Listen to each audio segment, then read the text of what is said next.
ਇੱਕੋ ਹੀ ਫਸਲ ਲਗਾਉਂਦੇ ਆ ਜੀ ਬਿਲਕੁਲ ਡਾਈਵਰਸਿਫਿਕੇਸ਼ਨ ਤਾਂ ਕਰਦੇ ਨਹੀਂ। ਤੇ ਇਹ ਸਾਰੇ ਜੀ ਇਸ਼ੂਜ਼ ਹੈ, ਉਸ ਤੇ ਲੋਕਾਂ ਨੂੰ ਅਵੇਅਰਨੈਸ ਦੇਣੀ ਹੈ ਕਿ ਜੇ ਅਸੀਂ ਇਹ ਚੀਜ਼ਾਂ ਨੂੰ ਨਹੀਂ ਫੋਲੋ ਕਰਾਂਗੇ ਤੇ ਇੱਕ ਦਿਨ ਅਸੀਂ ਪੁਆਇੰਟ ਆਫ ਨੋ ਰਿਟਰਨ ਤੇ ਆ ਜਾਵਾਂਗੇ।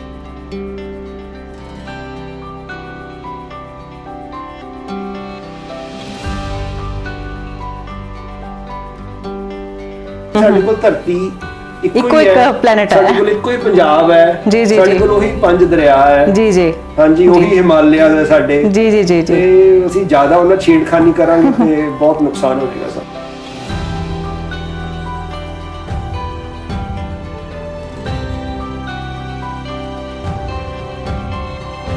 बड़ा मॉडर्नाइजेशन हो रही है, आने वाले टाइम ਦੇ ਵਿੱਚ ਤੱਕ ਮਕੈਨੀਕਲ ਜਾਂ ਮਸ਼ੀਨ ਜੀ ਬਣੀ ਜਾ ਰਿਹਾ ਬੰਦਾ। ਜੀ ਜੀ ਬਿਲਕੁਲ। ਤੇ ਮੈਨੂੰ ਲੱਗਦਾ ਨਹੀਂ ਕਿ ਜੇ ਤੁਸੀਂ ਹੈਪੀਨੈਸ ਇੰਡੈਕਸ ਦੇਖੋਗੇ ਤੁਹਾਡਾ ਕੋਈ ਬਹੁਤ ਵਧੀਆ ਹੋਏਗਾ। ਇੰਨੀ ਜ਼ਿਆਦਾ ਕਾਰਬਨ ਯੂਜ਼ ਕਰਨੀ ਸ਼ੁਰੂ ਕਰਤੀ ਹੈ, तेल ਵਹੀਕਲਸ, ਦਰਖਤ ਕੱਟਣੇ ਸ਼ੁਰੂ ਕਰਤੇ ਹੈ, ਮੋਨੋਕਲਚਰ, ਸੋਇਲ ਖਰਾਬ ਕਰ ਲਈ, ਉਹ ਚੀਜ਼ਾਂ ਬਹੁਤ ਸਪੀਡ ਨਾਲ ਵਧ ਰਹੀਆਂ।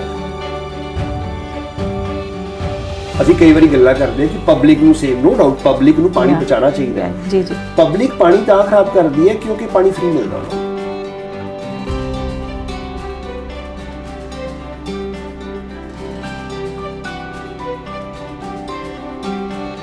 ਇੱਕ ਪਹਾੜੀ ਨੇ ਦੁਨੀਆ ਜਦੋਂ ਬਣੀ ਸੀ, ਉਹਨੇ ਇਧਰਲੇ ਪਾਸੇ ਦੁਨੀਆ ਦਾ ਬੈਸਟ ਦੇਸ਼ ਬਣਾਤਾ, ਸੋਨੇ ਦੀ ਚਿੜੀਆ, ਤੇ ਬੈਕ ਸਾਈਡ ਤੇ ਉਹਨੇ ਰੇਗਿਸਤਾਨ। ਠੀਕ ਅਸੀਂ ਆਰਟੀਫੀਸ਼ੀਅਲੀ ਉਹ ਕਰ ਦਿੰਦੇ ਹਾਂ ਖਾਦਾ ਪਾ ਕੇ, ਕਿੰਨੀ ਦੇਰ ਤੱਕ ਸਰਵਾਈਵ ਕਰ ਲਓਗੇ?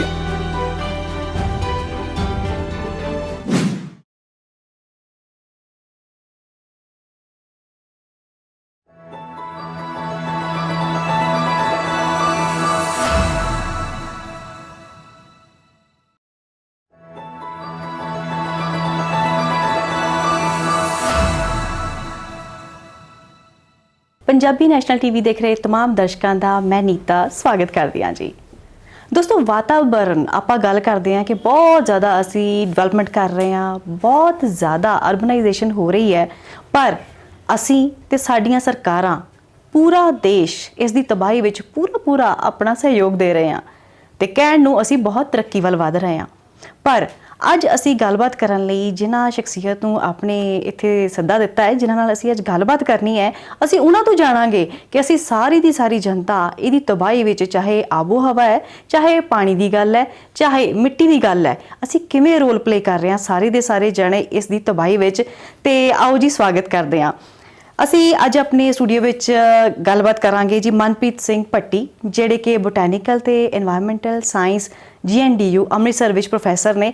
ਉਹਨਾਂ ਨੂੰ ਪੁੱਛਾਂਗੇ ਕਿ ਕਿਵੇਂ ਇਹ ਸਾਰਾ ਸਿਸਟਮ ਚੱਲਦਾ, ਕਿਵੇਂ ਇਹਦੀ ਅਸੀਂ ਤਬਾਹੀ ਕਰ ਰਹੇ ਹਾਂ ਤੇ ਕਿਵੇਂ ਅਸੀਂ ਇਹਨੂੰ ਬਚਾ ਸਕਦੇ ਹਾਂ। ਪ੍ਰੋਫੈਸਰ ਸਾਹਿਬ, ਤੁਹਾਡਾ ਬਹੁਤ-ਬਹੁਤ ਸਵਾਗਤ ਹੈ ਜੀ। ਥੈਂਕ ਯੂ ਜੀ, ਥੈਂਕ ਯੂ ਜੀ। ਪ੍ਰੋਫੈਸਰ ਸਾਹਿਬ, ਜਿਵੇਂ ਕਿ ਅਸੀਂ ਸਾਰੇ ਜਾਣਦੇ ਹਾਂ ਕਿ 5 ਜੂਨ ਜਿਹੜਾ ਦਿਨ ਹੁੰਦਾ ਹੈ ਉਹ ਵਰਲਡ ਐਨਵਾਇਰਨਮੈਂਟ ਡੇ ਦੇ ਤੌਰ ਤੇ ਮਨਾਇਆ ਜਾਂਦਾ ਹੈ। ਤੁਸੀਂ ਸਾਡੇ ਦਰਸ਼ਕਾਂ ਨੂੰ ਦੱਸੋ ਕਿ ਇਹਦੀ ਕੀ ਖਾਸੀਅਤ ਹੁੰਦੀ ਹੈ, ਕਿਉਂ ਮਨਾਇਆ ਜਾਂਦਾ ਹੈ? ਮੈਡਮ, ਜਿਹੜਾ ਇਹ ਵਰਲਡ ਐਨਵਾਇਰਨਮੈਂਟ ਡੇ ਹੈ 2022 ਜਿਹੜਾ ਹੁਣ ਅਸੀਂ ਮਨਾਵਾਂਗੇ ਜੀ, ਐਤਵਾਰ ਨੂੰ ਹੋਏਗਾ। ਇਸ 'ਚ ਅਸੀਂ ਮੇਨ ਸਾਡਾ ਯੂਨਾਈਟਿਡ ਨੇਸ਼ਨ ਨੇ 1972 'ਚ ਇੱਕ ਕਾਨਫਰੰਸ ਕੀਤੀ ਸੀ, ਉਸ ਤੋਂ ਬਾਅਦ 74 'ਚ ਪਹਿਲਾ ਡੇ ਮਨਾਇਆ ਗਿਆ। ਉਸ ਦਿਨ ਵੀ ਸਾਡਾ ਜਿਹੜਾ ਇਸ਼ੂ ਸੀਗਾ, ਜਿਹੜਾ ਸਲੋਗਨ ਹੁੰਦਾ ਜੀ, ਇੱਕ ਵਾਰੀ ਹਰ ਸਾਲ ਇੱਕ ਸਲੋਗਨ ਹੁੰਦਾ, ਓਨਲੀ ਵਨ ਅਰਥ ਜੀ। ਤੇ 1974 ਦੇ ਵਿੱਚ ਵੀ ਇਸ਼ੂ ਉਹ ਵਾਲਾ ਸਲੋਗਨ ਸੀ, ਤੇ ਅਸੀਂ ਦੁਬਾਰਾ ਫਿਰ 50 ਸਾਲਾਂ ਦੇ ਬਾਅਦ ਸੇਮ ਸਲੋਗਨ ਜਿਹੜਾ ਹੈ ਕਿ ਸਾਡੀ ਧਰਤੀ ਇੱਕੋ ਹੀ ਮਾਂ ਹੈ ਜੀ, ਔਰ ਸਾਰੀ ਦੁਨੀਆ ਨੇ ਉਸ ਧਰਤੀ ਤੇ ਇਸੇ ਗੁਜ਼ਾਰਾ ਕਰਨਾ ਹੈ। ਉਹ ਸਿਰਫ ਗੱਲਾਂ ਹੀ ਹੈਗੀਆਂ ਕਿ ਦੂਜੇ ਗ੍ਰਹਿ ਤੇ ਜਾ ਕੇ ਅਸੀਂ ਰਹਿ ਲਾਂਗੇ। ਤੇ ਮੈਨੂੰ ਸਮਝ ਆਉਂਦੀ ਹੈ ਕਿ ਇਹ ਅਵੇਅਰਨੈਸ ਕਰਕੇ ਲੋਕੀ ਚਾਹੁੰਦੇ ਆ ਕਿ ਸਰਕਾਰਾਂ, NGOs, ਇੰਸਟੀਟਿਊਸ਼ਨਸ, ਪਬਲਿਕ ਇੰਡੀਵਿਜੂਅਲ ਸਾਰੇ ਰਲ ਮਿਲ ਕੇ ਕੰਮ ਕਰਨ ਤੇ ਨੇਚਰ ਨੂੰ ਬਚਾਉਣ, ਕਿਉਂਕਿ ਜੇ ਇੱਕ ਵਾਰੀ ਖਰਾਬ ਹੋ ਜਾਂਦੀ ਹੈ, ਉਹਨੂੰ ਖਰਾਬ ਕਰਨ 'ਚ ਤਾਂ ਹੋ ਸਕਦਾ 6 ਮਹੀਨੇ, ਸਾਲ ਜਾਂ 10 ਸਾਲ ਲੱਗਦੇ ਆ, ਉਹਨੂੰ ਠੀਕ ਕਰਨ 'ਚ 100 ਸਾਲ ਲੱਗਦੇ, 10 ਗੁਣਾ ਜ਼ਿਆਦਾ। ਮੈਨੂੰ ਲੱਗਦਾ ਹੈ ਕਿ ਇਹ ਡੇ ਦੀ ਬੜੀ ਇੰਪੋਰਟੈਂਸ ਹੈ, ਵਰਲਡ ਐਨਵਾਇਰਨਮੈਂਟ ਡੇ ਦੀ, ਤੇ 5 ਜੂਨ ਨੂੰ ਅਸੀਂ ਮਨਾਉਂਦੇ ਆ। ਪਰ ਇਹ ਅੱਜ ਕੱਲ ਤੁਸੀਂ ਦੇਖੋਗੇ ਇੱਕ ਡੇ ਨਹੀਂ ਰਿਹਾ, ਉਹ ਹਫਤਾ ਕਹਿੰਦੇ ਆ, ਮਹੀਨਾ। ਪਿਛਲਾ ਸਾਲ ਦਾ ਸਲੋਗਨ ਸੀ 10 ਸਾਲ ਤੁਸੀਂ ਇਹਨੂੰ ਮਨਾਓ ਲਗਾਤਾਰ, ਦਰਖਤ ਲਗਾਓ, ਪੋਲਿਊਸ਼ਨ ਘਟਾਓ, ਕਲਾਈਮੇਟ ਚੇਂਜ ਹੈਗਾ ਜੀ। ਇਸ ਚੀਜ਼ ਦੀ ਇੰਪੋਰਟੈਂਸ ਹੈ ਵਰਲਡ ਐਨਵਾਇਰਨਮੈਂਟ ਡੇ ਦੀ। ਮੈਨੂੰ ਲੱਗਦਾ ਹੈ ਕਿ ਸਾਨੂੰ ਸਾਰਾ ਰਲ ਮਿਲ ਕੇ ਕਰਨੀ ਚਾਹੀਦੀ ਹੈ ਜੀ। ਸਭ ਦਾ ਆਪਣਾ ਇੰਡੀਵਿਜੂਅਲ ਰੋਲ ਹੈਗਾ ਇਹਦੇ ਵਿੱਚ ਜੀ। ਪ੍ਰੋਫੈਸਰ ਸਾਹਿਬ, ਮੈਨੂੰ ਇਹ ਦੱਸੋ ਕਿ ਇਹ ਜਿਹੜਾ ਐਨਵਾਇਰਨਮੈਂਟ ਡੇ ਹੁੰਦਾ, ਇਹਦੇ ਵਿੱਚ ਮੇਨ ਮੁੱਦੇ ਕੀ ਹੈਗੇ ਆ?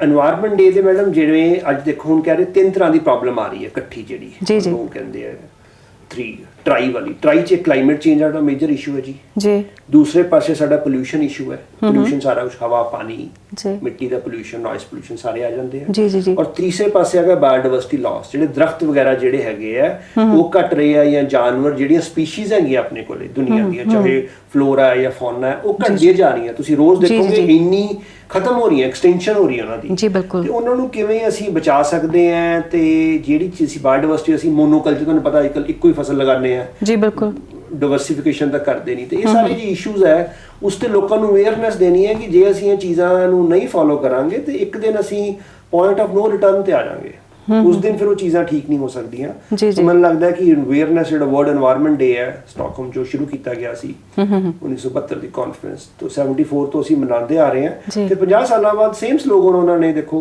ਯੂਨਾਈਟਿਡ ਨੇਸ਼ਨ এনवायरमेंट ਪ੍ਰੋਗਰਾਮ ਹੈਗਾ ਨੈਰੋਬੀ ਦੇ ਵਿੱਚ ਉਹਨਾਂ ਨੇ ਫਿਰ ਦੁਬਾਰਾ ਸੇਮ ਸਲੋਗਨ ਰੱਖਿਆ ਕਿ ਲੋਕਾਂ ਨੂੰ ਅਹਿਸਾਸ ਕਰਾਉਣ ਦੀ ਲੋੜ ਹੈ ਕਿ ਸਾਡੇ ਕੋਲ ਧਰਤੀ ਇੱਕੋ ਇੱਕ ਪਲੈਨਟ ਹੈ ਸਾਡੇ ਕੋਲ ਇੱਕੋ ਹੀ ਪੰਜਾਬ ਹੈ ਸਾਡੇ ਕੋਲ ਉਹੀ 5 ਦਰਿਆ ਹੈ ਜੀ ਹਾਂਜੀ ਉਹੀ ਹਿਮਾਲਿਆ ਹੈ ਸਾਡੇ ਜੀ ਤੇ ਅਸੀਂ ਜ਼ਿਆਦਾ ਉਹਨਾਂ ਛੇੜਖਾਨੀ ਕਰਾਂਗੇ ਤੇ ਬਹੁਤ ਨੁਕਸਾਨ ਹੋ ਜਾਏਗਾ ਸਾਨੂੰ ਜੀ ਪ੍ਰੋਫੈਸਰ ਸਾਹਿਬ ਤੁਹਾਨੂੰ ਨਹੀਂ ਲੱਗਦਾ ਕਿ ਜਿਹੜੇ ਸਾਡੇ ਨੈਚੁਰਲ ਰਿਸੋਰਸਸ ਨੇ ਉਹ ਤਾਂ ਲਿਮਿਟਡ ਨੇ ਧਰਤੀ ਸਾਡੀ ਉਹੀ ਹੈ ਉਨੀ ਕੁ ਜ਼ਮੀਨ ਹੈ ਉਹੀ ਆਪਣਾ ਪਾਣੀ ਹੈ ਤੇ ਉਹੀ ਹਵਾ ਹੈਗੀ ਆ ਪਰ ਸਾਡੀ ਪੋਪੂਲੇਸ਼ਨ ਜਿਹੜੀ ਹੈਗੀ ਆ ਤੁਸੀਂ ਦੇਖ ਰਹੇ ਹੋ ਕਿ ਬਹੁਤ ਜ਼ਿਆਦਾ ਇਨਕਰੀਜ਼ ਹੋ ਰਹੀ ਹੈ ਤੇ ਤੁਹਾਨੂੰ ਨਹੀਂ ਲੱਗਦਾ ਕਿਤੇ ਨਾ ਕਿਤੇ ਬਹੁਤ ਵੱਡਾ ਰੋਲ ਇਹ ਵੀ ਹੋ ਰਿਹਾ ਹੈ ਮੈਡਮ ਦੇਖੋ ਪੋਪੂਲੇਸ਼ਨ ਤੋਂ ਗੱਲ ਆਉਂਦੀ ਹੈ ਨਾ ਕੰਸੈਂਟਰੇਟਡ ਹੋ ਰਹੀ ਹੈ ਪਿੱਛੇ ਜੇ ਹੁਣੇ ਰਿਪੋਰਟ ਦੇਖ ਰਹੇ ਸੀ ਅਸੀਂ ਕਿ 3% ਸਿਰਫ ਦੁਨੀਆ ਦੀ ਜਗ੍ਹਾ ਦੇ ਉੱਤੇ ਤੁਸੀਂ ਲਾਓ 55-60% ਲੋਕ ਰਹਿੰਦੇ ਆ ਜੀ ਔਰ ਆਉਣ ਵਾਲੇ ਟਾਈਮ ਦੇ ਵਿੱਚ ਦੇਖੋਗੇ 3% ਜਗ੍ਹਾ ਦੇ ਉੱਤੇ 70% ਤੱਕ ਪੋਪੂਲੇਸ਼ਨ ਰਹਿੰਦੀ ਹੈ ਉਹ 60 ਤੋਂ 80 ਮਤਲਬ 3/4 ਮਤਲਬ 3 ਹਿੱਸੇ 4 ਚੋਂ ਉਹ એનર્ਜੀ ਕੰਜ਼ੂਮ ਕਰ ਲੈਂਦੀ ਹੈ ਕਾਰਬਨ ਕੱਢ ਲੈਂਦੀ ਹੈ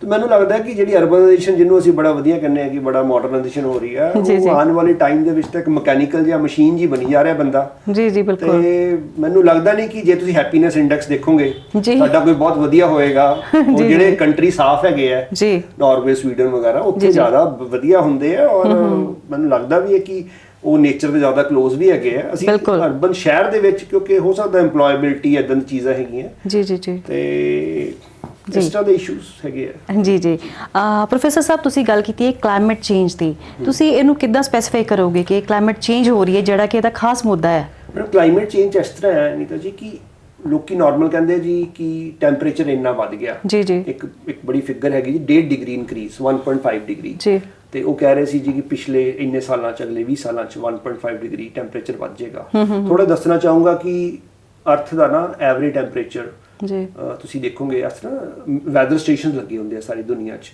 6000 8000 ਸਟੇਸ਼ਨ ਹੋਣਗੇ ਉਹਨਾਂ ਦਾ ਐਵਰੇਜ ਡਾਟਾ ਲੈਂਦੇ ਆ ਅਰਥ ਦਾ ਟੈਂਪਰੇਚਰ ਕੋਈ 14.5-15 ਡਿਗਰੀ ਹੋਏਗਾ ਐਵਰੇਜ ਪੂਰੀ ਦੁਨੀਆ ਦਾ ਸਾਰੇ ਸਟੇਸ਼ਨ ਗਰਮ ਸਰਦ ਉਹ 1.5 ਡਿਗਰੀ ਵੱਧ ਰਿਹਾ ਹੈ ਕਈ ਵਾਰ ਲੋਕਾਂ ਨੂੰ ਇਹ ਲੱਗਦਾ ਹੈ ਕਿ 1.5 ਡਿਗਰੀ ਥੋੜਾ ਹੈ 1.5 ਕਿੰਨਾ ਕੁ ਹੈ ਪਰ ਉਹਦੀ ਜਿਹੜੀ ਵੈਲਿਊ ਹੈ ਤੁਸੀਂ ਦੇਖੋਗੇ ਕਿ ਪਿਛਲੇ ਹਜ਼ਾਰਾਂ ਸਾਲਾਂ 'ਚ ਟੈਂਪਰੇਚਰ 0.1 ਵੀ ਨਹੀਂ ਵਧਿਆ ਤੇ ਪਿਛਲੇ 1960 ਤੋਂ ਬਾਅਦ ਜਾਂ ਪਿਛਲੇ 50 ਸਾਲਾਂ 'ਚ ਅਸੀਂ ਇੰਨੀ ਜ਼ਿਆਦਾ ਕਾਰਬਨ ਯੂਜ਼ ਕਰਨੀ ਸ਼ੁਰੂ ਕਰਤੀ ਹੈ ਤੇਲ ਵਹੀਕਲਸ ਦਰਖਤ ਕੱਟਣੇ ਸ਼ੁਰੂ ਕਰਤੇ ਹੈ ਮੋਨੋਕਲਚਰ ਸੋਇਲ ਖਰਾਬ ਕਰ ਲਈ ਉਹ ਚੀਜ਼ਾਂ ਬਹੁਤ ਸਪੀਡ ਨਾਲ ਵੱਧ ਰਹੀਆਂ ਜੋ ਕਹਿ ਰਹੇ ਸੀ 20 ਸਾਲਾਂ 'ਚ ਵੱਧ ਰਹੀਆਂ ਹੁਣ ਤਾਂ ਪਿੱਛੇ ਦੀ ਕੋਈ ਨਿਊਜ਼ ਆ ਰਹੀ ਹੈ ਜੀ ਯੂਨਾਈਟਿਡ ਨੇਸ਼ਨਸ ਕਿ ਉਹ ਹੋ ਸਕਦਾ ਹੈ ਕਿ 10 ਸਾਲਾਂ 'ਚ 1.5 ਡਿਗਰੀ ਵੱਧ ਜਾਏ ਸਮੁੰਦਰ ਦੇ ਲੈਵਲ ਉੱਪਰ ਆ ਜਾਣਗੇ ਟਾਪੂ ਡੁੱਬ ਜਾਣਗੇ ਜੀ ਹਾਂਜੀ ਕਲਾਈਮੇਟ 'ਚ ਗਰਮੀ ਆ ਰਹੀ ਹੈ ਫਸਲਾਂ ਦਾ ਟੈਂਪਰੇਚਰ ਜਿਹੜਾ ਹੈਗਾ ਮਿਨੀਮਮ ਜਿਹੜਾ ਚਾਹੀਦਾ ਹੁੰਦਾ ਉਹਨੂੰ ਉਸ ਤੋਂ ਜ਼ਿਆਦਾ ਹੋ ਰਿਹਾ ਹੈ ਹਿਊਮਿਡਿਟੀ ਦਾ ਰੋਲ ਕਦੀ ਵੱਧ ਜਾਂਦੀ ਹੈ ਕਦੀ ਕਲਾਈਮੇਟ ਚੇਂਜ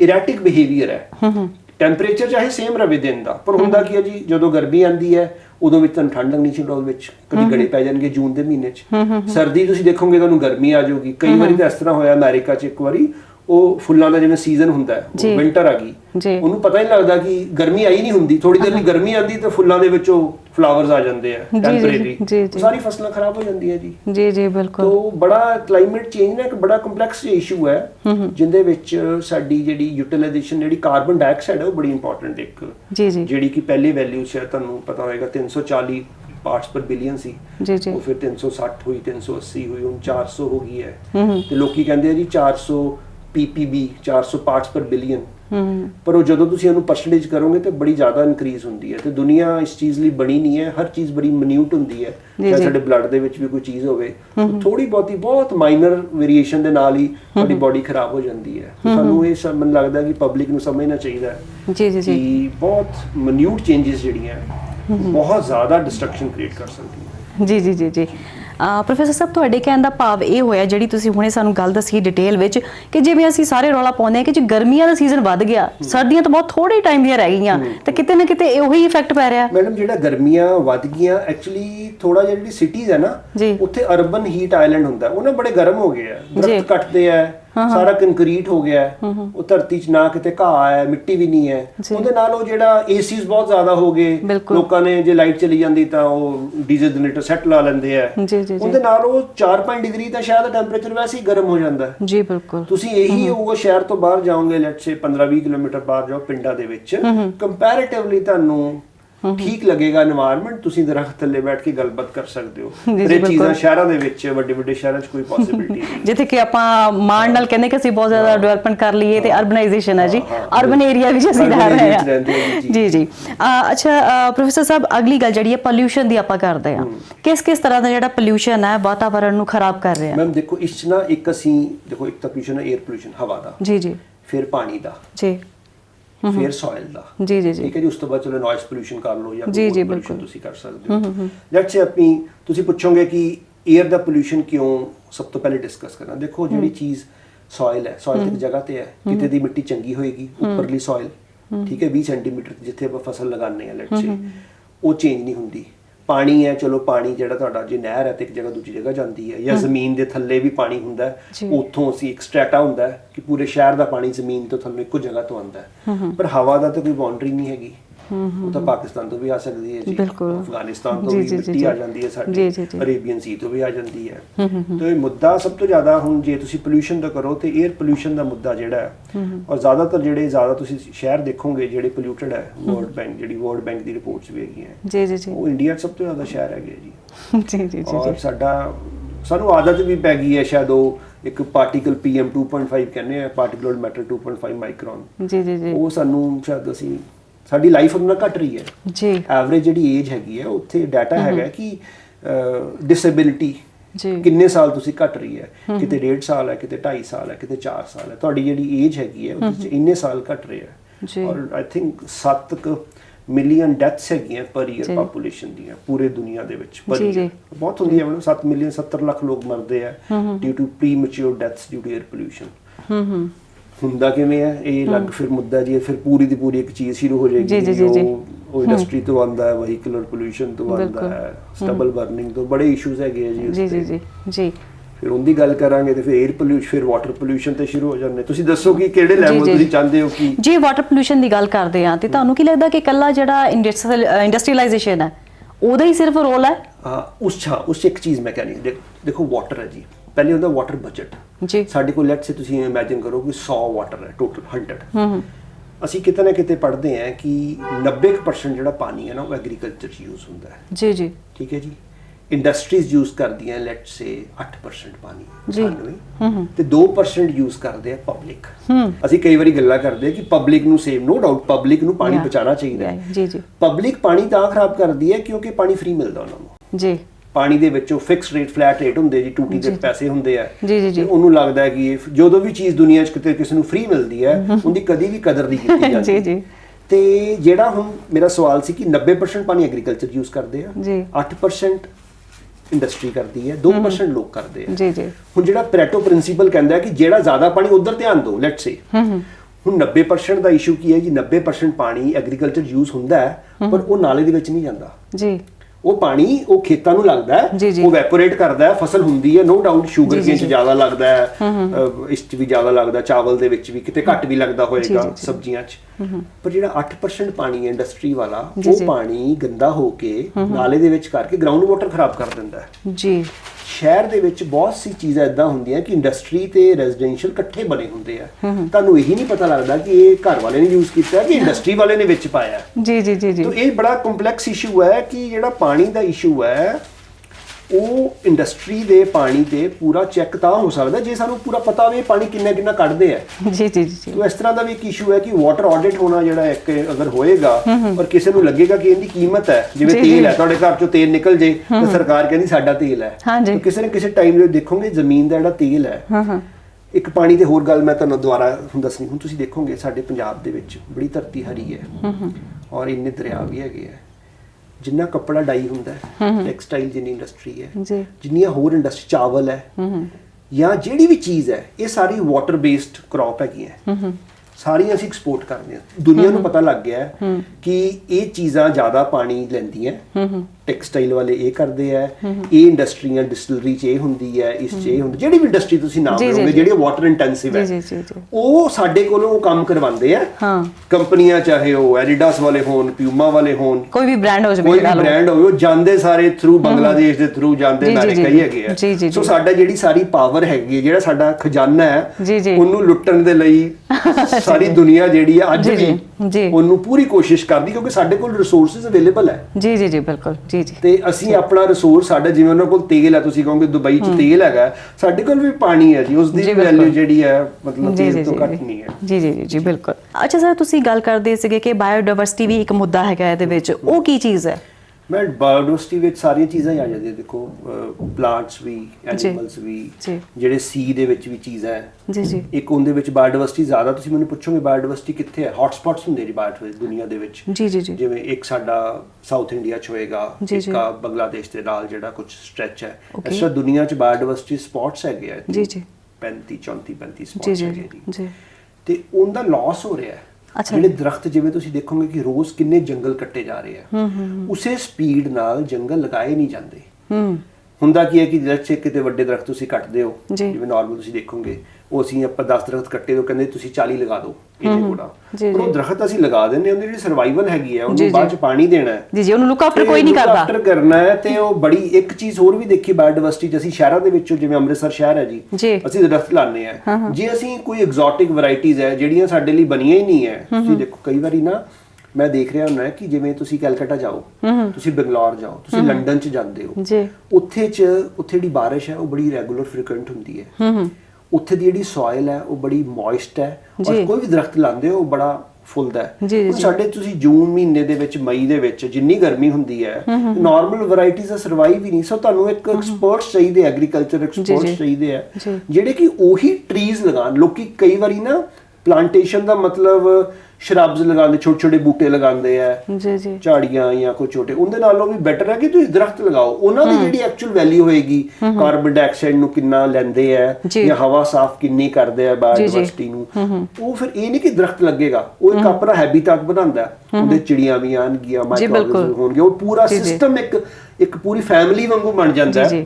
ਤੇ ਮੇਰੀ ਸਿਰਫ ਐਡਵਾਈਸ, ਬਾਇਓਡਾਇਵਰਸਿਟੀ ਲਾਸ ਤਾਂ ਬਹੁਤ ਸਪੀਡ ਨਾਲ ਹੋ ਰਿਹਾ ਇੰਡਸਟਰੀਅਲਾਈਜੇਸ਼ਨ ਨਾਲ, ਪਰ ਜਿਹੜਾ ਅਸੀਂ ਉਹਨੂੰ ਕਵਰ ਵੀ ਕਰਦੇ ਆ ਉਹ ਸ਼ੁਰੂ 'ਚ ਤਾਂ ਕਵਰ ਹੋ ਜਾਂਦਾ ਹੈ, ਪਰ ਜੇ ਤੁਸੀਂ 3 ਸਾਲਾਂ ਬਾਅਦ ਦੇਖੋਗੇ ਕਿ ਕਿੰਨੇ ਪਲਾਂਟਸ ਲੱਗੇ ਸੀ ਔਰ ਕਿੰਨੇ ਬਚੇ ਆ, ਸਾਡੇ ਕੋਲ ਡਾਟਾ ਬੜਾ ਘੱਟ ਮਿਲਦਾ, ਕਿਉਂਕਿ ਗ੍ਰੀਨਰੀ ਉਨੀ ਤੁਹਾਨੂੰ ਸ਼ਹਿਰਾਂ 'ਚ ਨਹੀਂ ਮਿਲਦੀ। ਬਹੁਤ ਥੋੜੇ ਸਪੌਟਸ ਹੁੰਦੇ ਆ, ਤੁਸੀਂ ਸ਼ਹਿਰਾਂ 'ਚ ਦੇਖੋ ਜਿੱਥੇ ਜਿਹੜੇ ਲੰਗਸ ਕਹਿੰਦੇ ਜਿਵੇਂ ਅਸੀਂ, ਲੰਗਸ ਆਫ ਦਾ ਸਿਟੀਜ਼ ਹੈ। ਸੋ ਮੈਨੂੰ ਲੱਗਦਾ ਹੈ ਕਿ ਜੇ ਪਲਾਂਟਸ ਲਗਾਣੇ ਹੋਣ ਤਾਂ ਅੱਜ ਕੱਲ ਰਾਦਰ ਦੈਨ ਦੂਰ ਦੂਰ ਲਗਾਉਂਦੇ ਨਾ, ਉਹਨੂੰ ਪਾਸ ਰੋਜ਼ ਦੇ ਵਿੱਚ 3 ਰੋਜ਼ ਇਕੱਠੀਆਂ ਲਗਾ ਦਿਓ ਜਾਂ 2 ਲਗਾ ਦਿਓ, ਕਿ ਉਹਨੂੰ ਆਪਸ ਵਿੱਚ ਦੋਸਤੀ, ਜਿਵੇਂ ਹੈਬਿਟੈਟ ਹੁੰਦਾ ਪਲਾਂਟ ਨੂੰ, ਪਲਾਂਟ ਮਿਲੇ ਤਾਂ ਹੀ ਉਹ ਗਰੋ ਕਰੇਗਾ। ਕੱਲਾ ਸੜਕ ਤੇ ਇੰਨੀ ਗਰਮੀ ਦੇ ਵਿੱਚ ਤਾਂ ਵੈਸੇ ਹੀ ਬੰਦਾ ਮਰ ਜਾਂਦਾ, ਤੇ ਉਹ ਪਲਾਂਟ ਕੀ ਬਚੇਗਾ? ਜੀ ਜੀ, ਉਹ ਵੀ ਸਾਹ ਲੈਂਦੇ ਨੇ, ਉਹ ਵੀ ਹਨਾ, ਜੀ ਜੀ, ਦੋਸਤੀ ਕੋਈ ਨਾਲ ਚਾਹੀਦਾ ਬੰਦਾ ਉਸ ਨੂੰ। ਜੀ ਜੀ ਬਿਲਕੁਲ, ਇਸ ਤਰ੍ਹਾਂ ਦੀ ਚੀਜ਼ ਹੈ ਜੀ, ਲਾਸ ਹੋ ਰਿਹਾ। ਤੇ ਸਾਨੂੰ ਰਲ ਮਿਲ ਕੇ ਇੰਡੀਵਿਜੂਅਲੀ ਸਾਰਿਆਂ ਨੂੰ ਇਹ ਚੀਜ਼ਾਂ ਜਿਹੜੀਆਂ ਇੱਕ ਦਾ ਕੋਈ ਪਲਾਂਟ ਅਡਾਪਟ ਕਰਨਾ ਚਾਹੀਦਾ, ਜੇ ਘਰ ਦੇ ਬਾਹਰ ਵੀ ਹੈ। ਹਰ ਚੀਜ਼ ਨੂੰ ਕੰਕਰੀਟ ਬਣਾਉਣਾ ਸੌਖਾ ਲੱਗਦਾ, ਸਫਾਈ ਵਗੈਰਾ, ਪਰ ਫਿਰ ਵੀ ਮੈਨੂੰ ਸਮਝ ਆਉਂਦੀ ਹੈ ਕਿ ਇੰਡੀਵਿਜੂਅਲੀ ਵੀ ਹੈ, ਸਰਕਾਰਾਂ ਵੀ ਹੈ, ਰਲ ਮਿਲ ਕੇ ਅਗਰ ਸਾਰੇ ਕੰਮ ਕਰਨ ਤੇ ਆਪਣੇ ਦੇਸ਼ ਨਾਲ ਜਾਂ ਆਪਣੇ ਸ਼ਹਿਰ ਦੇ ਨਾਲ ਜੇ ਪਿਆਰ ਹੋਏਗਾ ਤੇ ਕੁਛ ਨਾ ਕੁਛ ਜ਼ਰੂਰ ਚੇਂਜਸ ਆ ਸਕਦੀਆਂ। ਜੀ ਜੀ, ਕਿਉਂਕਿ ਬਿਲਕੁਲ ਅਸੀਂ ਇਹ ਤਾਂ ਕਹਿ ਨਹੀਂ ਸਕਦੇ ਕਿ ਹੋਪਲੈਸਨੈਸ ਹੋ ਗਈ ਹੈ। ਜੀ ਜੀ ਜੀ, ਹਜੇ ਵੀ ਆਪਾਂ ਕਹਿ ਸਕਦੇ ਹਾਂ ਕਿ ਕੁਛ ਨਾ ਕੁਛ ਕਰ ਸਕਦੇ ਹਾਂ। ਕਰ ਸਕਦੇ ਆ ਮੈਡਮ, ਕਰ ਸਕਦੇ ਆ, ਬਿਲਕੁਲ ਕਰ ਸਕਦੇ ਆ ਜੀ, ਪਰ ਟਾਈਮ ਬੜੀ ਸਪੀਡ ਨਾਲ ਨਿਕਲ ਰਿਹਾ ਹੈ। ਐਗਜ਼ੈਕਟਲੀ। ਤੇ ਜੇ ਅਸੀਂ ਇਹ ਮੌਕਾ ਨਾ ਸੰਭਿਆ ਤੇ ਆਉਣ ਵਾਲੇ ਟਾਈਮ 'ਚ ਫਿਰ ਅਸੀਂ ਇੱਕ ਸਾਰੀ ਧਰਤੀ ਖਰਾਬ ਕਰ ਦਾਂਗੇ। ਜੇ ਧਰਤੀ ਪੰਜਾਬ ਦਾ ਪਾਣੀ ਜੇ ਖਤਮ ਹੋ ਗਿਆ ਤੇ ਜਿਹੜੀ ਸਾਡੀ ਸਾਰੀ ਹਰਿਆਲੀ ਹੈ ਉਹ ਖਤਮ ਹੋ। ਤੁਸੀਂ ਕਦੀ ਗੂਗਲ ਤੇ ਮੈਪ ਦੇਖੋ, ਮੈਂ ਦੇਖਦਾ ਹੁੰਦਾ ਕਈ ਵਾਰੀ, ਜਿਹੜਾ ਹਿਮਾਲਿਆ ਹੈਗਾ ਉੱਥੋਂ ਸ਼ੁਰੂ ਹੁੰਦਾ ਉੱਪਰ JNK ਤੋਂ ਲੈ ਕੇ ਸਾਰਾ ਇੰਡੋ ਗੰਗੈਟਿਕ ਪਲੇਨਸ ਕਹਿੰਦੇ ਆ, ਸਾਰੇ ਜਿਹੜੇ ਅੰਦਰੋਂ ਜਿੰਨਾ ਵੀ ਪਾਣੀ ਆਉਂਦਾ ਆਪਣਾ ਜਿਹੜਾ ਅਰੇਬੀਅਨ, ਜਦੋਂ ਹੁਣ ਮਾਨਸੂਨ ਆਣਗੇ ਅਗਲੇ ਮਹੀਨੇ ਤੇ ਜਿਹੜੀ ਬਰਸਾਤ ਹੋਏਗੀ ਉਹ ਹਿਮਾਲਿਆ ਨੇ ਟਕਰਾ ਕੇ ਸਾਰਾ ਪਾਣੀ ਸਾਡੇ ਵੱਲ ਹੀ ਹੈ। ਤੁਸੀਂ ਚਾਈਨਾ ਦੇਖੋਗੇ ਸਾਰਾ ਰੇਗਿਸਤਾਨ ਹੈ ਬੈਕ ਸਾਈਡ। ਮਤਲਬ ਇੱਕ ਪਹਾੜੀ ਨੇ ਦੁਨੀਆ ਜਦੋਂ ਬਣੀ ਸੀ ਉਹਨੇ ਇਧਰਲੇ ਪਾਸੇ ਦੁਨੀਆ ਦਾ ਬੈਸਟ ਦੇਸ਼ ਬਣਾਤਾ, ਸੋਨੇ ਦੀ ਚਿੜੀਆ, ਤੇ ਬੈਕ ਸਾਈਡ ਤੇ ਉਹਨੇ ਰੇਗਿਸਤਾਨ ਬਣਾਤਾ। We are blessed enough actually. ਪਰ ਅਸੀਂ ਹੁਣ ਉਹ ਜਿਹੜੀ ਰਿਸੋਰਸਸ ਹੈਗੇ ਨੈਚੁਰਲ, ਅਸੀਂ ਉਹਦੀ ਕਦਰ ਨਹੀਂ ਕਰ ਰਹੇ। ਐਗਜ਼ੈਕਟਲੀ। ਤੇ ਜਿਹੜੀ ਦੁਨੀਆ ਵਾਲੇ ਆ ਉਹਨਾਂ ਨੂੰ ਪਤਾ ਹੈ ਰਿਸੋਰਸਸ ਹੈ ਸਾਡੇ ਕੋਲ, ਜਿਹੜੀ ਸਾਡੇ ਕੋਲ ਫ੍ਰੀ ਦੀ ਜਿਹੜੀ ਹੈਗੀ ਚੀਜ਼ ਉਹੀ ਕਦਰ, ਫ੍ਰੀ ਦਾ ਲੁੱਟਣ ਨੂੰ ਕਹਿੰਦੇ ਨਾ, ਉਹ ਮਤਲਬ ਫ੍ਰੀ ਵਾਲੀ ਚੀਜ਼ ਲੋਕੀ ਲੁੱਟੀ ਜਾ ਰਹੇ ਆ ਔਰ ਸਾਨੂੰ ਸਮਝ ਨਹੀਂ ਆ ਰਹੀ। ਜਦੋਂ ਖਤਮ ਹੋ ਜਾਏਗਾ ਨਾ ਫਿਰ ਕਦਰ ਪਏਗੀ ਕਿ ਸਾਡੇ ਕੋਲ ਇੰਨੀ ਚੀਜ਼ ਸੀ ਅਸੀਂ ਖਤਮ ਕਰ ਲਈ। ਜੀ। ਅੱਛਾ, ਤੁਸੀਂ ਆਮ ਜਨਤਾ ਨੂੰ ਤੇ ਸਰਕਾਰਾਂ ਨੂੰ ਤੁਸੀਂ ਕੀ ਕਹਿਣਾ ਚਾਹੁੰਦੇ ਹੋ ਕਿ ਕਿਵੇਂ ਇਹਨੂੰ ਅਸੀਂ ਬਚਾ ਸਕਦੇ ਹਾਂ, ਆਪਣੀ ਆਬੋ ਹਵਾ ਨੂੰ, ਆਪਣੇ ਪੌਣ ਪਾਣੀ ਨੂੰ ਕਿਵੇਂ ਕੀ ਕੀਤਾ ਜਾ ਸਕਦਾ ਹੈ ਤੇ ਕੀ ਨਹੀਂ ਕਰਨਾ ਚਾਹੀਦਾ ਕਿ ਅਸੀਂ ਜਿਹੜੇ ਸਾਡੇ ਕੋਲ ਜੋ ਬਚਿਆ ਹੈ, ਸਾਡੇ ਨੈਚੁਰਲ ਰਿਸੋਰਸ ਤੇ ਸਾਡਾ ਜਿਹੜਾ ਜ਼ਮੀਨ ਹੈ, ਸਾਡਾ ਪਾਣੀ ਹੈ, ਸਾਡੀ ਹਵਾ, ਸਾਡੀ ਜਿਹੜੀ ਮਿੱਟੀ ਹੈ, ਉਹ ਕੀ ਕਰਨਾ ਚਾਹੀਦਾ? ਮੈਡਮ ਦੇਖੋ ਹੁਣ ਤਾਂ ਕੰਜ਼ਰਵੇਸ਼ਨ ਤੇ ਹੈ। ਦੇਖੋ ਰਿਸੋਰਸਿਸ ਸਾਡੇ ਲਿਮਿਟਡ ਹੈਗੇ ਜੀ, ਬਿਲਕੁਲ, ਤੇ ਜਿੰਨੇ ਆ ਉਨੇ ਹੀ ਰਹਿਣਗੇ, ਨੈਚੁਰਲ ਰਿਸੋਰਸਿਸ ਹੈਗੇ ਆ। ਹਾਂਜੀ। ਪਰ ਅਸੀਂ ਨੈਚੁਰਲ ਰਿਸੋਰਸਿਸ ਪਾਣੀ ਦੀ ਜੁਡੀਸ਼ੀਅਸ ਯੂਜ਼ ਜੀ, ਚਾਹੇ ਉਹ ਇੰਡਸਟਰੀ ਹੈ ਉਹਨੂੰ ਜਿੰਨਾ ਪਾਣੀ ਯੂਜ਼ ਕਰਦੀ ਹੈ ਉਹਨੂੰ ਸਾਫ਼ ਕਰਕੇ ਅਗਰ ਵਾਪਸ ਪਾਉਂਦੀ ਹੈ ਕਿਸੇ ਚੀਜ਼ ਦੇ ਵਿੱਚ, ਉਸ ਤੇ ਪ੍ਰੋਪਰ ਚੈੱਕ ਹੋਣਾ ਚਾਹੀਦਾ ਪਾਣੀ ਕੱਢਿਆ ਕਿੰਨਾ ਉਹਨੇ। ਜੇ ਤੁਸੀਂ ਕੱਢਣ ਦੇ ਹਿਸਾਬ ਨਹੀਂ ਲਾਓਗੇ, ਮਤਲਬ ਆਪਾਂ ਹੁਣ ਵਰਤੀ ਜਾਵਾਂਗੇ, ਉਹਦੀ ਕੇਅਰ ਨਹੀਂ ਕਰਾਂਗੇ, ਕੇਅਰ ਨਹੀਂ ਕਿੰਨਾ ਨਿਕਲਿਆ ਪਾਣੀ ਤਾਂ ਉਹਦਾ ਕੋਈ ਹਿਸਾਬ ਨਹੀਂ ਹੋ ਸਕਦਾ। ਇਸ ਤਰ੍ਹਾਂ ਹੀ ਹਵਾ ਹੈ, ਹਵਾ ਕਿੰਨੀ ਗੰਦੀ ਹੋ ਰਹੀ ਹੈ ਜੀ, ਕਿਸ ਤਰ੍ਹਾਂ ਹੋ ਰਹੀ ਹੈ ਜੀ, ਉਸ ਤੇ ਪ੍ਰੋਪਰ ਅਸੀਂ ਸਟੱਡੀ ਨਹੀਂ ਕਰਾਂਗੇ। ਅਸੀਂ ਯੂਨੀਵਰਸਿਟੀ ਤੇ ਨਾ ਪਾਰਟੀਕੂਲਰ ਮੈਟਰ PM 2.5 ਇੱਕ ਚੀਜ਼ ਹੁੰਦੀ ਹੈ, ਬੜੇ ਜਿਵੇਂ ਆਪਣਾ ਸਿਰ ਦਾ ਵਾਲ ਹੁੰਦਾ ਉਸ ਤੋਂ ਵੀ 40 ਗੁਣਾ ਬਰੀਕ ਇੰਨਾ ਪਾਰਟੀਕਲ ਜਿਹੜਾ ਅਸੀਂ ਰੋਜ਼ ਸਾਹ ਚ ਅੰਦਰ ਲੈਂਦੇ ਆ। ਹੁਣ ਅਸੀਂ ਅਗਰ ਨਹੀਂ ਸਾਫ਼ ਕਰਾਂਗੇ ਤੇ ਸਾਡੇ ਜਿਹੜੇ ਬੱਚੇ ਆ ਉਹ ਸਟੰਟਡ ਗਰੋਥ ਹੋ ਜਾਏਗੀ। ਹੈਲਥ ਤੁਸੀਂ ਦੇਖੋਗੇ ਉਹ ਗੱਲਾਂ ਨਹੀਂ ਰਹੀਆਂ ਅੱਜ ਕੱਲ ਦੇ ਲੜਕੀਆਂ ਚ ਕੀ ਉਹਨੇ ਜਵਾਨ ਔਰ ਤਗੜੇ ਹੋਣ, ਕੈਪੈਸਿਟੀ ਨਹੀਂ ਰਹਿੰਦੀ ਉਹਨਾਂ ਦੇ ਵਿੱਚ। ਸੋ এনवायरमेंट ਦਾ ਫਰਕ ਤਾਂ ਪੈ ਰਿਹਾ, ਹਵਾ ਚ ਵੀ, ਪਾਣੀ ਚ ਵੀ। ਸੋਇਲ ਹੈ, ਸੋਇਲ ਖਰਾਬ ਹੋ ਜਾਏਗੀ ਤੇ ਕਿਸਾਨ, ਸਾਡੀ ਤਾਂ ਹੈ ਐਗਰੀਕਲਚਰ ਇਕਨੋਮੀ, ਸਰਵਾਈਵ ਕਿਵੇਂ ਕਰੇਗਾ ਜੀ ਉਹ? ਜੀ। ਤਾਂ ਮਤਲਬ ਚੀਜ਼ਾਂ ਠੀਕ ਅਸੀਂ ਆਰਟੀਫੀਸ਼ੀਅਲੀ ਉਹ ਕਰ ਦਿੰਦੇ ਆ ਖਾਦਾ ਪਾ ਕੇ, ਕਿੰਨੀ ਕੁ ਦੇਰ ਤੱਕ ਸਰਵਾਈਵ ਕਰ ਲਓਗੇ? ਅਲਟੀਮੇਟਲੀ ਤਾਂ ਕਾਰਬਨ ਕੰਟੈਂਟ ਹੀ ਹੈ ਨਾ। ਅਸੀਂ ਜ਼ਮੀਨ ਦੇ ਵਿੱਚ ਨਾਈਟ੍ਰੋਜਨ, ਫਾਸਫੋਰਸ, ਮਾਈਕਰੋਨਿਊਟ੍ਰੀਐਂਟ ਪਾਉਂਦੇ ਆ, ਕਾਰਬਨ ਨਹੀਂ ਪਾ ਸਕਦੇ। ਕਿੰਨੀ ਕੁ ਤੁਸੀਂ ਗੋਹਾ ਜਾਂ ਕੋਈ ਚੀਜ਼ ਵਰਮੀ ਕੰਪੋਸਟ ਪਾ ਲਓਗੇ? ਔਰ ਦੁਨੀਆ 'ਚ ਤੁਹਾਡੇ ਕੋਲ ਇੰਨੀ ਵਰਮੀ ਕੰਪੋਸਟ ਜਾਂ ਖਾਦ ਹੈਗੀ ਹੈ ਕਿ ਦੁਨੀਆ 'ਚ ਤੁਸੀਂ ਖਿਲਾਰ ਦੋਗੇ ਸਾਰੀ ਦੁਨੀਆ, ਮਤਲਬ ਲੈਂਡ ਦੇ ਉੱਤੇ। ਸੋ ਗੱਲਾਂ ਜਿਹੜੀਆਂ ਬੜੀਆਂ ਸੀਰੀਅਸ ਹੈ ਔਰ ਲੋਕਾਂ ਨੂੰ ਜੁਡੀਸ਼ੀਅਲੀ ਯੂਜ਼ ਕਰਨਾ ਚਾਹੀਦਾ ਹੈ। ਔਰ ਮੈਨੂੰ ਲੱਗਦਾ ਹੈ ਕਿ ਅਸੀਂ ਫਿਰ ਸਸਟੇਨੇਬਲ ਗਰੋਥ ਬਣਾ ਲਾਂਗੇ। ਸਸਟੇਨੇਬਲ ਅਗਲੀ ਜਨਰੇਸ਼ਨ ਨੂੰ ਵੀ ਇਹ ਚੀਜ਼ਾਂ ਜਿੰਨੀ ਯੂਜ਼ ਕਰਦੇ ਆ।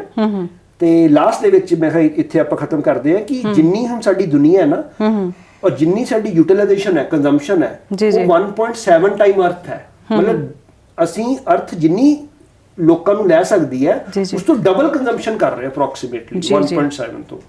ਔਰ ਜੇ ਅਸੀਂ ਇਸੇ ਰੇਸ ਤੇ ਰਹੇ ਤਾਂ 3 ਦੁਨੀਆ ਚਾਹੀਦੀਆਂ ਸਾਨੂੰ ਰਹਿਣ ਦੇ ਲਈ, ਜੇ ਅਸੀਂ ਬਰਬਾਦ ਕਰ ਲਾਂਗੇ ਫਿਰ ਆਪਣੇ ਆਪ ਨੂੰ। ਜੀ ਪ੍ਰੋਫੈਸਰ ਸਾਹਿਬ, ਤੁਸੀਂ ਗੱਲ ਕੀਤੀ ਹੈ ਕਿ ਜਿਹੜਾ ਪਾਣੀ ਨੂੰ ਟ੍ਰੀਟ ਕਰਨ ਦੀ ਗੱਲ ਕੀਤੀ ਹੈ ਨਾ ਕਿ ਉਹ ਇੰਡਸਟਰੀਅਲਾਈਜੇਸ਼ਨ ਲਈ ਯੂਜ਼ ਕੀਤਾ ਜਾ ਸਕਦਾ ਹੈ, ਤੇ ਹੋਰ ਕਿਹੜੀ ਪਰਪਸ ਲਈ ਉਹ ਪਾਣੀ ਜਿਹੜਾ ਟ੍ਰੀਟ ਕੀਤਾ ਹੋਇਆ ਪਾਣੀ, ਗੰਦਾ ਪਾਣੀ ਜਿਹਨੂੰ ਆਪਾਂ ਟ੍ਰੀਟਮੈਂਟ ਕਰ ਲੈਂਦੇ ਆ? ਦੇਖੋ ਰੀਯੂਜ਼, ਜਿਵੇਂ ਪਾਣੀ ਨੂੰ ਰੀਯੂਜ਼ ਕਰਨਾ ਹੈ ਹੁਣ ਫਲਸ਼ਿੰਗ ਦੇ ਵਿੱਚ, ਐਗਰੀਕਲਚਰ ਦੇ ਵਿੱਚ, ਜਿਵੇਂ ਕੋਈ ਸ਼ਹਿਰ ਦਾ ਪਾਣੀ ਹੈ ਤੁਸੀਂ ਅਗਰ ਉਹ ਟ੍ਰੀਟ ਸਾਫ਼ ਹੋ ਜਾਂਦਾ ਹੈ ਐਗਰੀਕਲਚਰ ਦੇ ਵਿੱਚ, ਅਗਰ ਉਹ ਪਾਣੀ ਆਰਾਮ ਨਾਲ ਯੂਜ਼ ਹੋ ਸਕਦਾ ਪ੍ਰੋਵਾਈਡਡ ਉਹ ਸਾਫ਼ ਹੋਵੇ। ਇਸ 'ਚ ਇੱਕ ਗੱਲ ਹੈ ਕਿ ਜਿਹੜਾ ਪਾਣੀ ਜ਼ਮੀਨ 'ਚੋਂ ਕੱਢਣ ਦੀ ਕਾਸਟ ਹੈ ਨਾ ਜ਼ਮੀਨ 'ਚੋਂ, ਕਿਉਂਕਿ ਅੱਜ ਕੱਲ੍ਹ ਤੁਸੀਂ ਦੇਖੋ ਕਿ ਉਹ ਨਹਿਰਾਂ ਵਾਲਾ ਪਾਣੀ ਤਾਂ ਆਉਂਦਾ ਨਹੀਂ ਸ਼ਹਿਰਾਂ 'ਚੋਂ, ਹੁਣ ਤਾਂ ਜ਼ਮੀਨ 'ਚੋਂ ਪਾਣੀ ਕੱਢਦੇ ਆ। ਤਾਂ 30-40 ਸਾਲ ਪਹਿਲਾਂ ਸੀ ਨਹਿਰਾਂ ਸੀਗੀਆਂ, ਫਿਰ ਉਹਨਾਂ ਅਸੀਂ ਬੰਦ ਕਰਤੀਆਂ ਨਹਿਰਾਂ ਵੀ, ਤੇ ਹੁਣ ਜ਼ਮੀਨ 'ਚੋਂ ਪਾਣੀ, ਉਹ ਪਾਣੀ 5-7 ਰੁਪਏ ਦਾ 1000 ਲੀਟਰ ਪਾਣੀ ਨਿਕਲਦਾ ਜ਼ਮੀਨ 'ਚੋਂ, ਔਰ ਸਾਫ਼ ਕਰਨ ਦੇ ਲੱਗਦੇ ਆ 30-35 ਰੁਪਏ।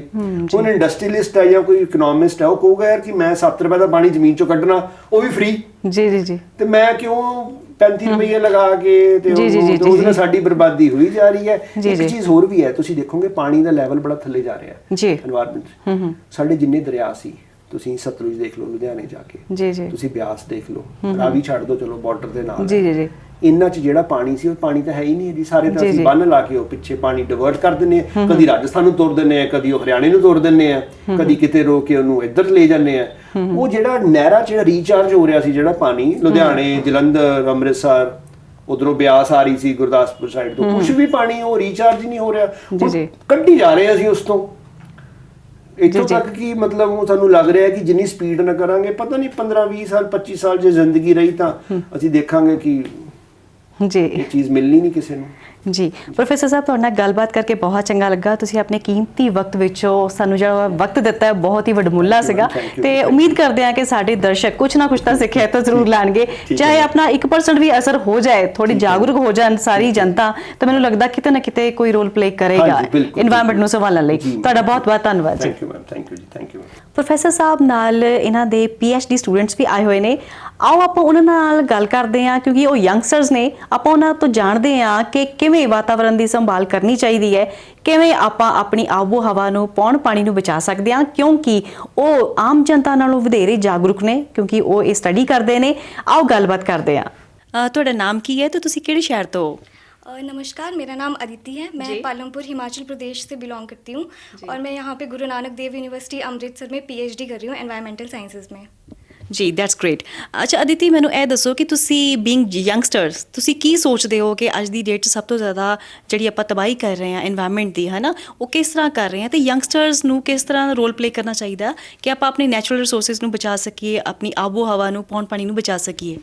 तो एज ए यंगस्टर मैं आने वाली जनरेशन जो है, हमारी फ्यूचर जनरेशन देश की, तो मैं उनको यही एडवाइस करना चाहूँगी कि अभी जो है वो क्लाइमेट चेंज हो रहा है सबसे ज़्यादा। तो सबसे इम्पॉर्टेंट थिंग जो है वो प्लांट मोर ट्रीज, मतलब जितने ज़्यादा पेड़ लगा सकते हैं उतने ज़्यादा पेड़ लगाएं। अब जैसे कि मैं पालमपुर से बिलोंग करती हूँ और मैं अमृतसर में स्टडी कर रही हूँ, तो वहाँ के और यहाँ के टेम्परेचर में बहुत डिफरेंस है। तो मेन रीज़न मेरे अकॉर्डिंग ये है कि वहाँ पे ज़्यादा पेड़ हैं, यहाँ पे कम पेड़ हैं। तो मतलब सबसे ज़्यादा इम्पॉर्टेंट है पेड़ लगाएं, जितने ज़्यादा पेड़ हो सके। और जैसे कि अभी वर्ल्ड एनवायरनमेंट डे का स्लोगन है ओनली वन अर्थ, कि हमारी एक ही धरती है और मतलब धरती को हमें अपनी माँ समझना चाहिए। तो जैसे हम पहाड़ों में जाते हैं या कहीं भी जाते हैं, रोड्स में जाते हैं, तो कुछ खाते हैं, जो भी कचरा होता है वो रोड में फेंक देते हैं, ओपनली डंप कर देते हैं।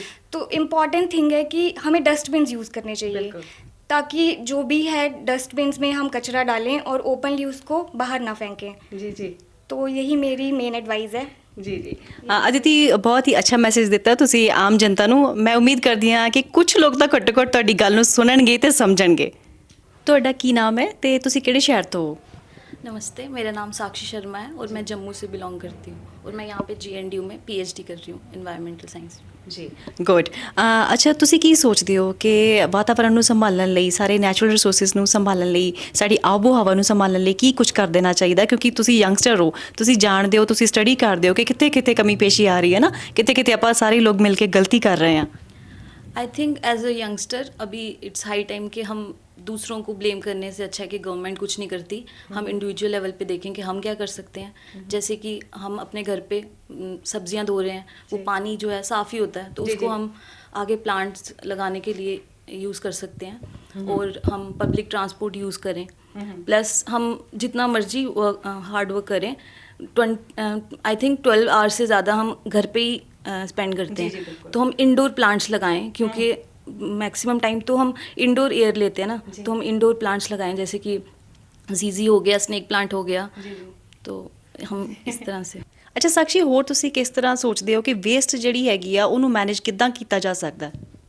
मुझे लगता है कि आजकल फ़ास्ट फैशन का ज़माना है, फ़ास्ट फैशन, फ़ास्ट फूड, हर चीज़ हमें इंस्टेंट चाहिए, तो उससे वेस्ट बहुत जनरेट होता है। जैसे प्लास्टिक की कटलरी हम यूज़ करते हैं, फिर फैशन चेंज होता रहता है ट्रेंड के साथ, है ना। तो हमें देखना चाहिए कि हम क्या कर सकते हैं। जैसे कि हम प्लास्टिक के कटलरी यूज़ ना करें और जूट बैग्स हम यूज़ कर सकते हैं, जो कि रीयूज़ कर सकते हैं। प्लस फिर हम मटकों में पानी पी सकते हैं। सो ये सब चीज़ें अगर हम इंक्लूड करें तो हम आई थिंक बहुत difference we can make difference. ਜੀ।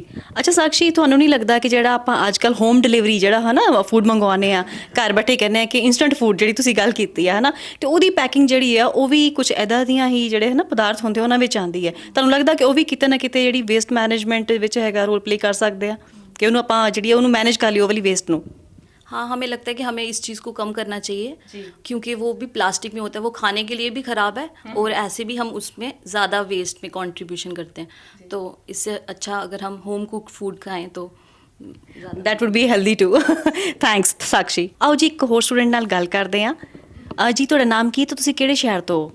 जी ma'am, good afternoon everyone. My name is Mohammad Asif and I belongs to district Kupwara of Jammu and Kashmir UT. ਤੇ ਤੁਸੀਂ ਵੀ PhD ਸਟੂਡੈਂਟ ਹੋ ਨਾ এনवायरमेंटल स्टडी GNDU ਅੰਮ੍ਰਿਤਸਰ ਦੇ? यस, मैं PhD कर रहा हूँ गुरु नानक देव यूनिवर्सिटी अमृतसर में इन्वायरमेंटल साइंसेस. ਜੀ ਗੁੱਡ.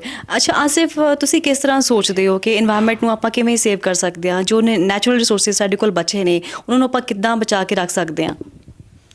जैसा कि मैम इस साल जो वर्ल्ड इन्वायरमेंट डे है उसका जो थीम है वो है ओनली वन अर्थ. जी. तो एवरी ईयर क्या होता है कि जो थीम है उसको चेंज किया जाता है. किसी साल बायोडाइवर्सिटी एक थीम रखा जाता है, किसी साल वाटर को एक थीम रखा जाता है. तो इसी तरीके हम देखें अगर तो जो हमारी अर्थ है इसको डिटोरिएट या पोल्यूट करने में बहुत सारे फैक्टर रिस्पॉन्सिबल हैं. तो उनमें से मैं कुछ 2 फैक्टर को हाईलाइट करूँगा. जी जी. तो एयर पोल्यूशन और प्लास्टिक वेस्ट. जी जी. जैसे हम एयर पोल्यूशन की बात करें तो एयर पोल्यूशन से जो एक रिसेंटली एक रिपोर्ट आई है लेंसेट जर्नल से, तो उन्होंने ये हाईलाइट किया हुआ है कि in 2019 there are about 16 lakh deaths due to air pollution in India.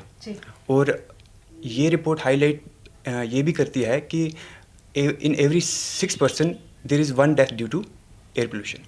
और अगर हम एयर पोल्यूशन को और थोड़ा सा एक्सटेंड करें, देखें कि क्लाइमेट पे इसका क्या इम्पैक्ट पड़ रहा है. तो जैसे कि क्लाइमेट चेंज की वजह से हम देखते हैं कि काफ़ी सारे उसके रीजंस, क्लाइमेट चेंज के काफ़ी सारे आउटपुट रिजल्ट्स आते हैं, डिज़ास्टर्स रिजल्ट. जैसे हम कहते हैं कि हमारे जो ग्लेशियर्स हैं वो मेल्ट हो रहे हैं, हमारे जो सी लेवल है वो राइज़ हो रहा है, और ओवरऑल हमारा ग्लोबल टेम्परेचर जो है वो राइज़ हो रहा है. तो उसमें से मैं हाईलाइट करना चाहूँगा कि एयर पोल्यूशन से हमारे जो ग्लेशियर मेल्ट हैं उस पर क्या इम्पैक्ट पड़ रहा है, कैसे इम्पैक्ट पड़ रहा है. जैसे हम कहते हैं कि एयर पोल्यूशन जो है वो एक एयर जो हमारी है वो किसी एक जगह पे स्टैग्नेंट नहीं है, वो एक ग्लोबल सर्कुलेशन के हिसाब से चलती रहती है. ठीक है, तो वो एक रीजन से दूसरी रीजन तक जाती है, एयर दूसरे से दूसरे रीजन तक जाती है. तो उसमें क्या होता है कि जब हम यहाँ पे एक अर्बन सेंटर में पोल्यूट कर रहे हैं, यानी कि इंडस्ट्रियल में कोल यूज़ कर रहे हैं, काफ़ी सारी चीज़ें यूज़ कर रहे हैं जिसकी वजह से कार्बन डाइऑक्साइड, पार्टिकुलेट मैटर ये इमिट हो रहा है एटमॉस्फेयर में. तो वहाँ पे क्या होता है जब वो एटमॉस्फेयर में जाता है, एटमॉस्फेयर में जाने के बाद जो सर्कुलेशन, जो एयर सर्कुलेशन है, एयर सर्कुलेशन की वजह से वो जो हमारे हाई एल्टीट्यूड्स हैं, ठीक है, जैसे कि हिमालयाज़ हैं, हिमालयाज़ में जो ग्लेशियर्स हैं उन पे जाता है. तो वहाँ पे जो हमारा पार्टिकुलेट मैटर है वहाँ पे जाके ग्लेशियर्स पे डिपॉजिट होता है. तो डिपॉजिट होने की वजह से जो ग्लेशियर्स का एल्बिडो इफेक्ट है वो बढ़ जाता है. जैसे कि जो ग्लेशियर जो पहले रिफ्लेक्ट ज़्यादा कर रहे थे तो अब वो रिफ्लेक्ट कम कर रहे हैं सोलर रेडिएशन को, तो जिसकी वजह से सोलर रेडिएशन जो है वो एब्जॉर्ब हो रही हैं. तो एब्जॉर्ब होने की वजह से उनका मेल्टिंग जो है वो रेट बढ़ जाती है. तो ये एक एयर पोल्यूशन का एक बड़ा इम्पैक्ट है.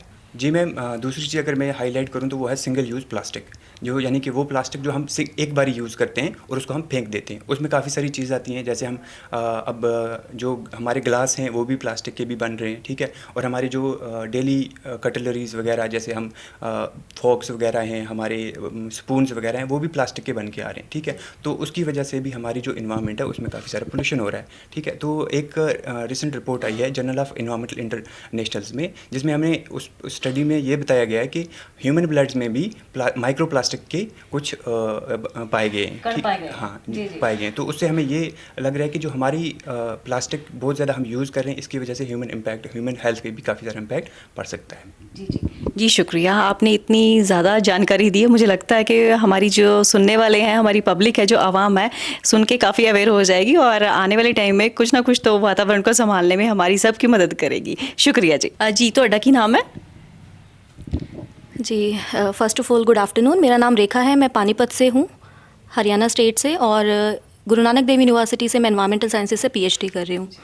सो बेसिकली जो मैसेज मैं एनवायरमेंट डे पे देना चाहती हूँ, first of all environment day सिर्फ ऐसा नहीं है कि 5 जून को ही है, हर दिन एनवायरमेंट डे होना चाहिए. और एक्चुअली पोल्यूशन एक इतना वास्ट टॉपिक है जिसमें नॉइज़ पोल्यूशन भी है, एयर पोल्यूशन भी है. तो मेनली जिस चीज़ पे मैं फोकस करना चाहूँगी वो है कि ट्रांसपोर्टेशन सेक्टर का एक बहुत मेजर रोल है पोल्यूशन में. तो व्हाट आई वांट टू से इज़ कि आजकल राइड शेयरिंग सर्विसेज अवेलेबल हैं. आप लोग अपना गूगल ऐप स्टोर पे चेक करेंगे, मोबाइल सब यूज़ करते हैं. यंग जनरेशन तो बहुत टाइम उस पर लगाती है। तो व्हाट आई वांट टू से इज़ कि राइड शेयरिंग सर्विसेज हमें यूज़ करना चाहिए। ऐसा नहीं है कि कुछ अगर 500 मीटर का डिस्टेंस है तो उस पर भी आप गाड़ी उठा के जा रहे हैं सामान लेने के लिए, और 5 to 7 सीटर स्पेस होता है but only single person is there, तो उस चीज़ को हम अवॉइड कर सकते हैं। तो कार पुलिंग सर्विसेज हैं, फॉर एग्जांपल एक ब्ला सर्विस है, that is a excellent car pulling service, number 1।